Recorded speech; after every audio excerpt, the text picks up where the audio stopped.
Habang patuloy ang laban para sa kalikasan, hindi lang siyensya ang aktivismo ang kumikilos.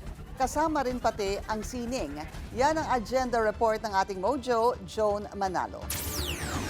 Hindi lamang scientists at climate activists ang kumikilos sa gitna ng mga pagbabago sa ating klima at kapaligiran.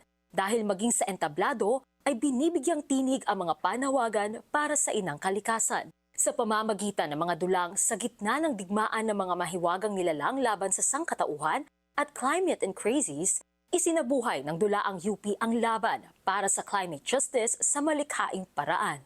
Ayon kay Ms. Popo Tabaw Amascual, na isa sa mga assistant director ng sa gitna ng digmaan ng mga mahiwagang nilalang laban sa sangkatauhan, nais nilang ikwento ang climate crisis gamit ang Philippine concept ng mga bathala at mythological creatures. So as we go along the play, we realize the importance of coexistence between Mother Nature and humankind.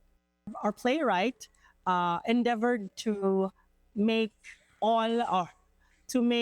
many ethno-linguistic groups well represented in this play, and we chose mythical creatures that would be able to show us this story about how the environment is affected by human activities. Ibinahagi naman ni Isa Manalo Lopez at Tess Hamias na nagsilbing co-directors ng Climate and Crazies ang inspirasyon sa likod ng dula. Based on the script of David Finnegan, we created other stories, and our experiences, we put that into the scenes. We're really interested in putting together the mythology of Mebuyan, who sets the rhythm of life in Philippine mythology, with something that's with scientific data, with something that's very different from our culture.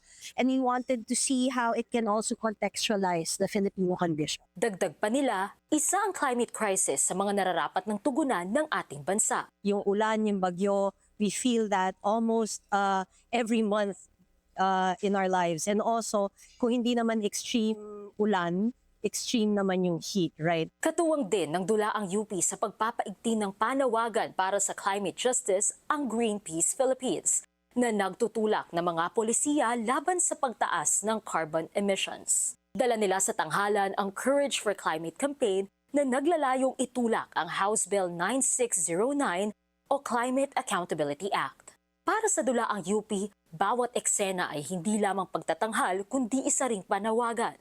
Ipinapakita ng mga artista na hindi lamang pang-aliw ang teatro. Ito rin ay isang paraan para gumising, magsalita at kumilos para sa inang kalikasan. Para sa agenda, Joan Manalo, Billionario News Channel.